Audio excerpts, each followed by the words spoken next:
साल जब बजट आता है तो उससे हुकूमत की नीयत और तरजीहात का तयन होता है। और सर हर बार हर साल कौम जो है वो रिलीफ की मुंतज़र होती है, लेकिन सर अनफॉर्चुनेटली अब तो ये हाल हो गया है कि इस कौम ने रिलीफ की आस ही छोड़ दी है। सर फाइनेंस मिनिस्टर साहब बहुत ही कॉम्पिटेंट शख्सियत हैं, ही हैज़ एक्सपर्टीज़ और उनकी टीम बहुत अच्छी है, लेकिन sir at the end of the day अगर ये सारी कॉम्पिटेंस और expertise produces mediocrity rather than giving meaningful relief to the people, तो सर मुझे आप ये बताएं कि economic management is not just about meeting targets, it's about giving relief to the people. Sir पहला रिलीफ, सर हाउस में बहुत शोर है, मुझसे कंसंट्रेशन नहीं हो रही है। सर हाउस इन ऑर्डर करने, शोर बहुत है। बजट पर डिस्कशन हो रहा है सर, ये बहुत अहम है, कौम की किस्मत का फैसला होने जा रहा है सर यहाँ पर। सर पहला रिलीफ जो हुकूमत बड़े फैन फेयर के साथ क्लेम कर रही है वो तनख्वाहदार तबके को रिलीफ देने की बात कर रही है। सर मैं उन स्लैब्स की डिटेल्स में नहीं जाऊंगी, लेकिन सर ये तनख्वाहदार तबका वो तबका है जो मुल्क की तारीख में सबसे ज़्यादा टैक्स देता है, more than the exporters, more than the retailers, more than anybody else. Sir पिछले साल 2024-25 के अंदर सर 550 बिलियन का टैक्स दिया है तनख्वाहदार तबके ने, और जो रिलीफ इस दफ़ा हुकूमत अनाउंस कर रही है that is merely 50 billion. Sir ये कुछ भी नहीं है। ये रिलीफ अनाउंस करके हुकूमत उसके साथ साथ इनडायरेक्ट टैक्सेशन में, जिसको वो पीडीएल कहती है, जो शायद उनका सबसे पसंदीदा रेवेन्यू कलेक्शन इंस्ट्रूमेंट अब बन चुका है, वो 1.7 खरब रुपए है जो आप पेट्रोल की मद में हमसे ले लेंगे, चाहे हम चाहें ना चाहें। सर क्लाइमेट लेवी की मद बढ़ा दी गई है 2.5 रुपये से 5 रुपये, ये भी हमें देनी है, चाहे वो रिक्शे वाला हो, स्कूटर वाला हो या लैंड क्रूज़र वाला हो, वो भी हमें देनी है।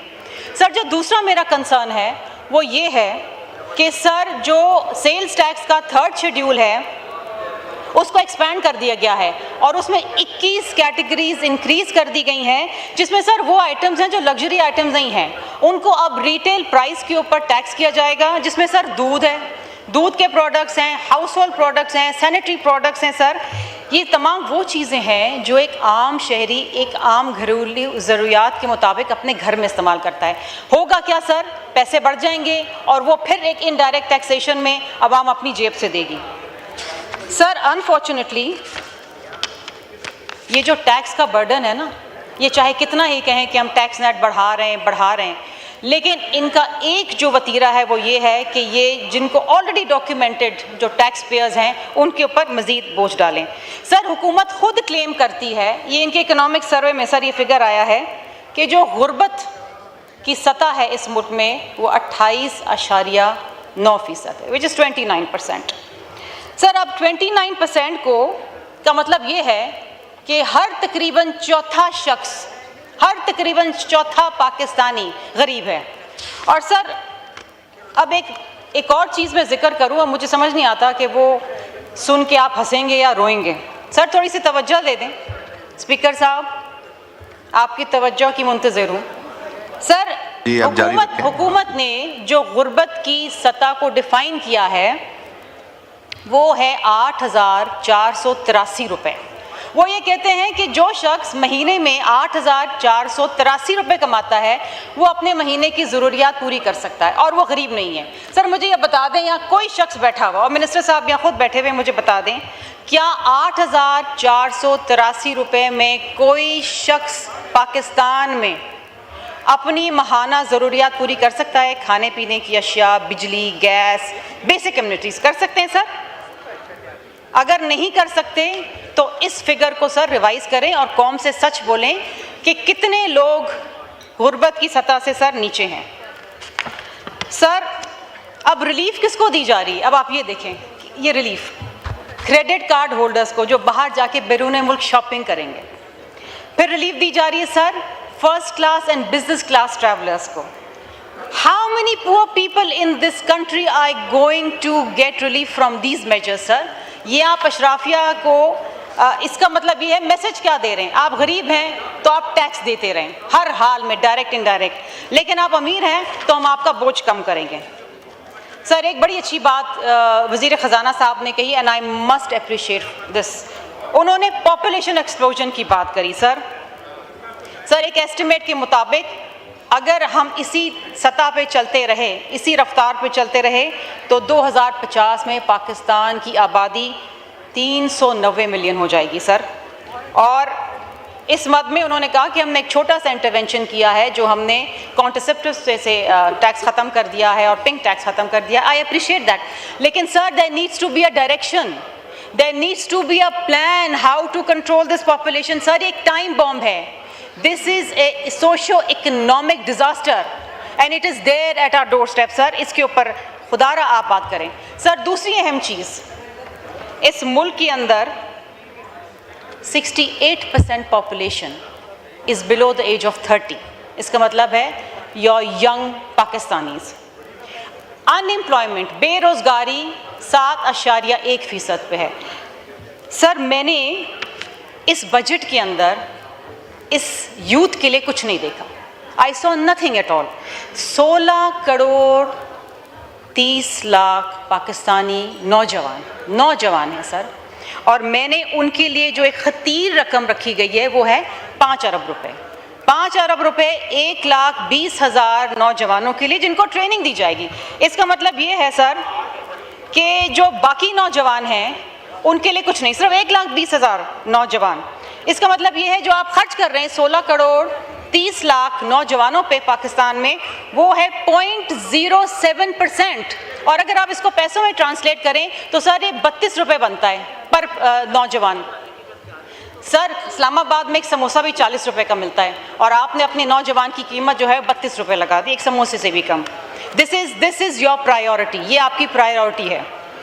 सर आप बजट बनाते हैं, पैसे इकट्ठे करते हैं, 8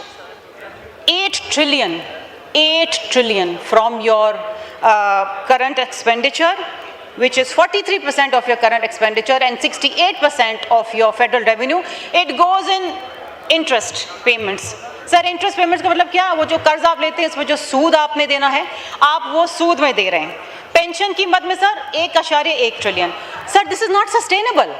उसके बाद FBR, एक सफ़ेद हाथी, बेजार हो गए हम सुन के FBR, टैक्स कलेक्शन।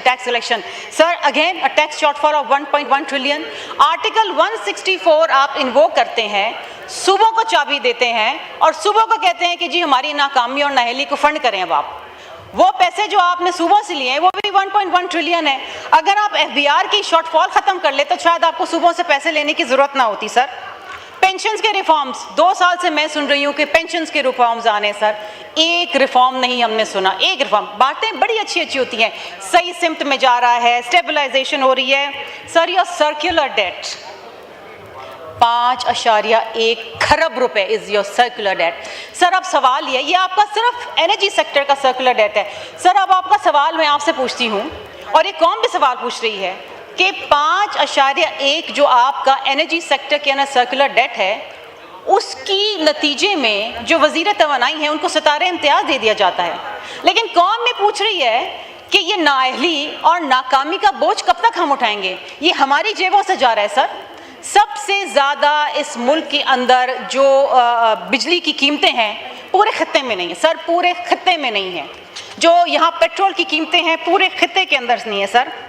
लेकिन यहाँ पर वज़ीर साहब की नाकामी को अवार्ड किया जाता है और ही receive Sitara e Imtiaz. So much for the civil awards in this country. Sir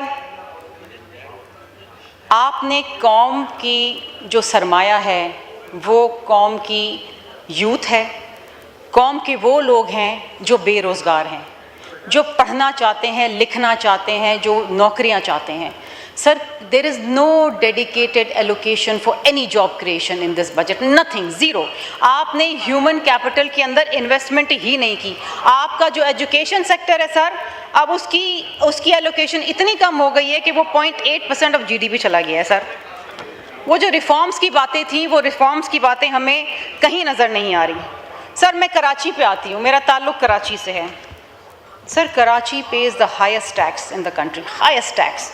Just one LTO office in Karachi pays 3.25 trillion rupees. Just one LTO office, FBR office in Karachi, sir.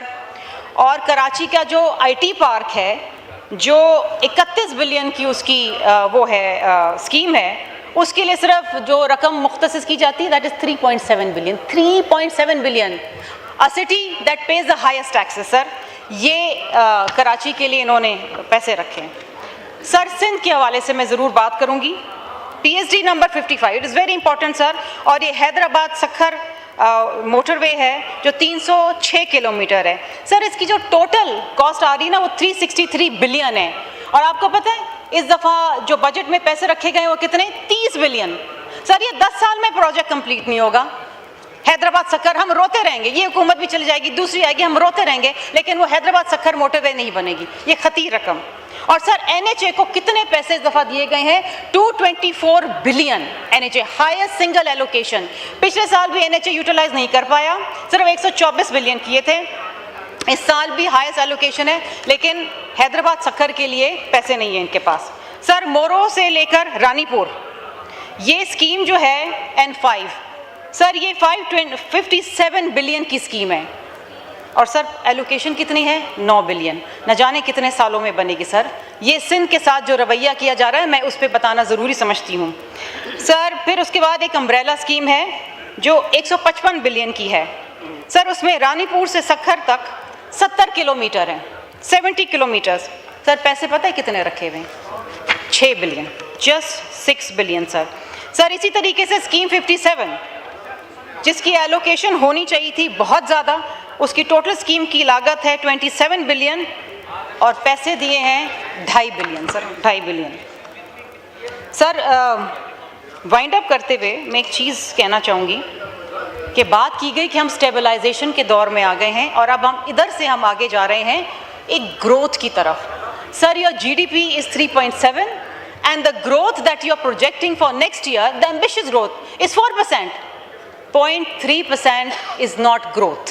It is not growth. It is survival, sir.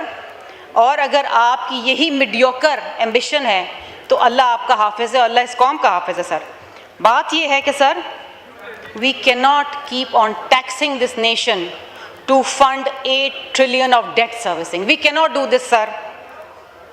Sir, we cannot afford to grow at 4% of GDP and expect to uplift 240 million Pakistanis. हम ये नहीं कर सकते sir.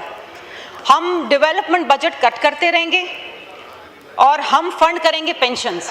Sir this is not sustainable. दूसरी चीज़ sir, हम salaried class को tax कर करके IMF की शराइत पूरी नहीं कर सकते. Sir we need to do better. This nation deserves better. The people of Pakistan deserve better. Thank you sir. शुक्रिया.